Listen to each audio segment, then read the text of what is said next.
Hi, so I'm going to do a video about tips on breaking in a horse, and it includes things like in-hand work and getting them used to like the whip and things on their back and that. I have an 11-hand Welsh section A who I'm breaking at the moment,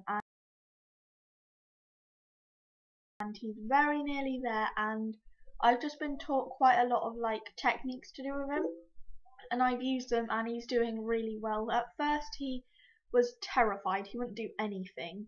He wouldn't even go in his stable. He had never been lunged or free schooled.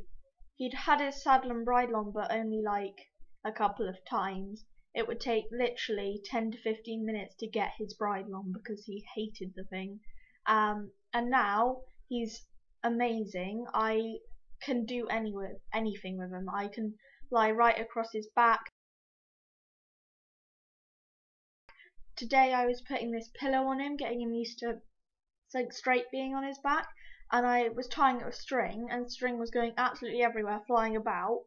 If that happened a couple of months ago, he'd be terrified, but he just stood there and it was perfect. So let's get on with it. Okay, so the first thing you have to remember when breaking in a horse is to go really slowly, because it's like with toddlers when they learn to talk or when they learn to speak and walk and that. You have to go slowly. If you rush them at all, then it all goes to pot and it's harder to then go back and restart it again. So first tip is always go slowly, and anything you're introducing, anything new, first let them look at it and figure it out and have a good look at it and everything, and slowly introduce it. And then something like what I did is I got a pillow, I stuffed it and sat it upright on his back to get him used to something straight on his back, because all he'd seen was me lying across his back, not actually sitting up. So that was important, and at first I just got him used to it being near him. I didn't do any lunging with it or anything, and then got him used to it being on his back and that, so that he could see it and understand. And then the next day I lunged it. So it's all about going really slowly.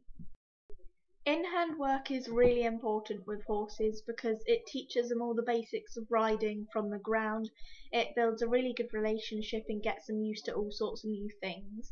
So you can do things like getting them to learn where to stand next to you, so you don't want them on your toes all the time.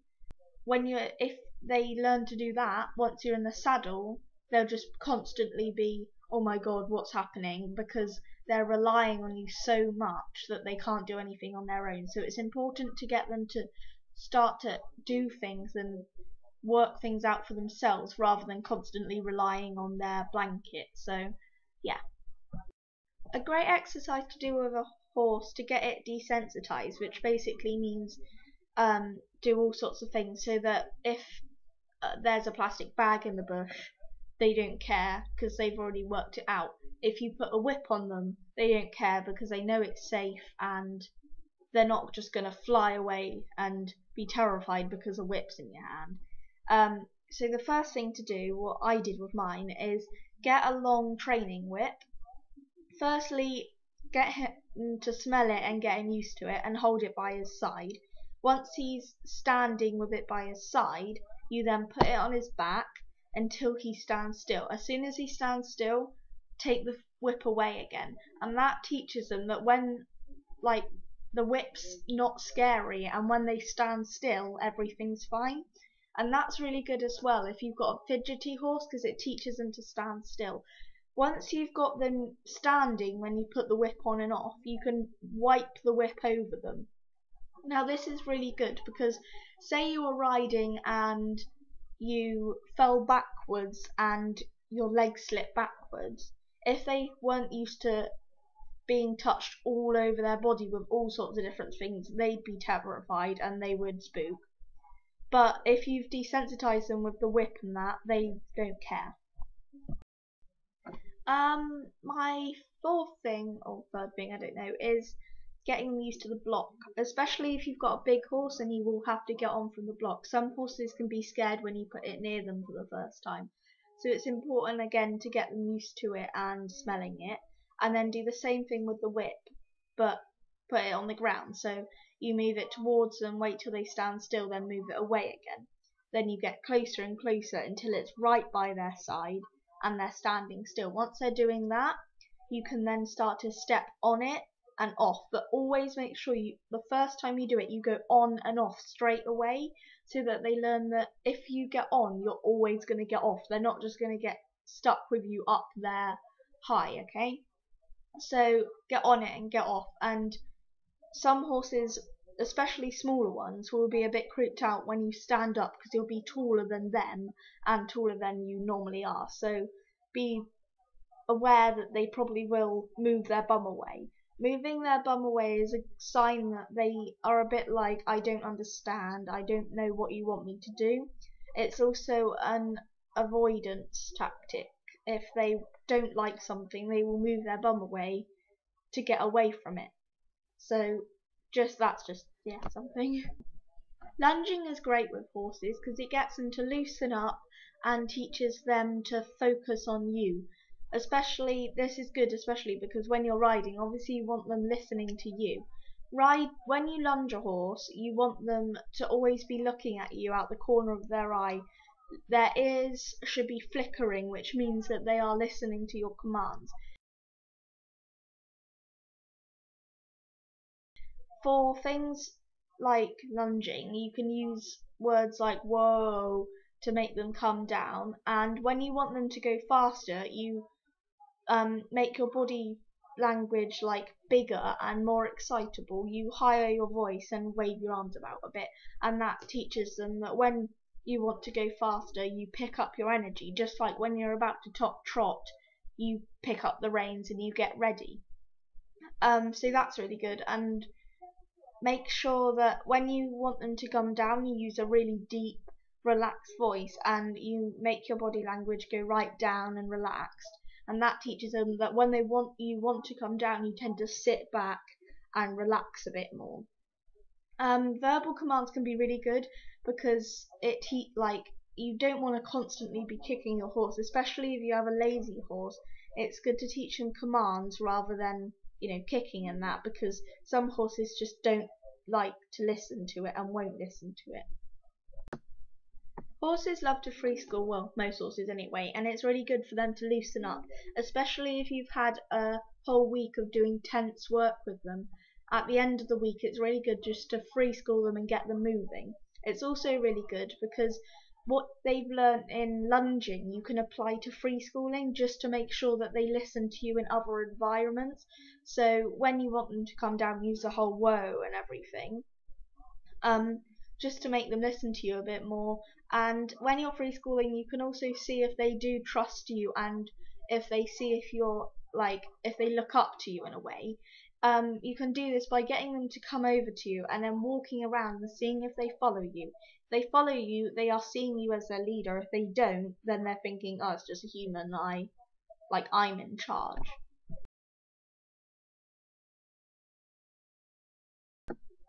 So when getting on a horse for the first time, you have to make sure the horse is really relaxed and ready. Don't rush anything. Like I said before, you have to take this slowly, especially when you get on a horse. So what I do is stand on the block and make sure they're fine with the block as well. Then you just lean over their back, get them used to you lying on their back. The horse should be used to your foot in your stirrup. If you haven't done this before, then just first put your weight in your stirrup with your hands and see if they're okay with that, and slowly then bring your leg up and put your leg there. And then once they're fine with that, put your stirrup in and put weight on that, because obviously when you get on, the horse has to be used to the saddle moving and weight being on one side. And when you get on a horse, you're going to obviously jump. So before you do anything, you have to get your horse used to you jumping by your side. My pony especially was quite crazy when I did this the first time. Even just the tiniest jump he hated because he's quite a spooky pony. But now after about the second attempt, he's fine with it. So it's always good to make sure that they're okay with that before you do anything. The next thing is put your foot in the stirrup and sort of stand up. as if you're about to swing your leg over, and then once you stood there for about 2 seconds, get off again. This shows them that you're always going to get off. No, like they're not just going to have you stuck with them on their back the whole time. You will get off eventually. So do this a couple of times, both sides, and I know you don't get on from like the right hand side, but it's just making sure that they see everything from both sides, because a horse's brain works in two ways. It has two sides of the brain. Everything they do on the left hand side, they work it out that side. As soon as you do it on the right hand side, it's like they have to relearn it again. So always make sure that you do everything both ways. So yeah, once you've done that and they're fine with that, lean right over their back, putting all your weight on, and slowly bring your leg up. As if you're bringing your leg up and they walk off, get off immediately, because you don't want to get on and they go bucking bronco and things. So always make sure the horse is okay. Once you've got your leg over, stay down, just like sit nice and relaxed but down, because some horses, if you stand up, sit up immediately, they think, oh my god, and shoot like my pony did the first time. So just stay down, but don't hug the neck, because horses, they are wild animals at heart, and I got told that when you get on a horse for the first time, it's the same sort of instinct as a wild animal, a predator, jumping on their back and hugging their neck, because lions, when they hunt for animals, they jump on the bum and grab the neck. So the horse might be scared if you start hugging and everything. So slowly sit up and always stay relaxed, because if you tense up, it goes straight through the saddle and into the back, and they can sense it immediately, and then they will run thinking you're worried. There must be something to worry about. Once you're on and ready, you hold the reins really loosely. Just let your horse work you out for a moment. Once you're there for like 10 seconds or something, get off again and just restart the process, because you just want to ease them into it. When getting on a horse for the first time, you should always have someone there with you. Firstly, because they can lead the horse if you start, you want to walk on. And secondly, because if you do fall off, you should always have someone there, or someone at least on the yard. But make sure the person you have the horse knows and trusts. If you have some random stranger turn up, the horse goes, oh my god, it's some random stranger and everything. So make sure you have someone else there. Also, when you get on a horse for the first time, you should always lunge the horse before, because it just gets them in that frame of mind of learning and wears them out of it, so that if they do want to go, galloping off or something, at least they're not as tired. It also gives them a bit of time just to loosen up and act like it's just a normal training day. Don't go there thinking I'm going to get on and immediately get on. You should just try and incorporate it into the normal routine of everything. So if you normally go down there and brush them and then do the activities, do that and do the activities, and then sort of start leaning on his back and teaching him that and that. So it's not, oh, something's happening is different, it's part of their training. So basically there's loads of ways you can do this, and people might have other ways of doing this and things. This is just some of the things I've been taught. You can do so much with your horse, but hopefully these are a couple of tips that can help you ease your horse into everything. So every horse is different. Some horses will breeze through this in a week. Others will take months. So just always go slowly and make sure your horse knows what he's doing and understands everything. If you have a very young horse, it should be quite easy, because they're still learning and they're at that critical age where they can basically do anything. If you have an older horse that you're breaking in, it's a lot harder, because they've gone so long without doing anything. They've gone so long with just being in the field that they can't really learn as quickly. My one was out in the field for 6 years, which isn't too old, but he's never going to be a little kid's pony now, because he's just outgrown that stage and he hasn't had little kids running around. So think about your horse's background, especially if you're buying an unbroken horse. Think about what you want to train it for. If you want it to be for a little kid's pony, it's gonna have to be a very young to learn and grow up with kids. So yeah, thanks for that. Hope you enjoyed this video, and if you want to see things like how to lunge your horse and free school and that, I've got videos on my channel. It's Kelak Horses. So yeah, go visit my page.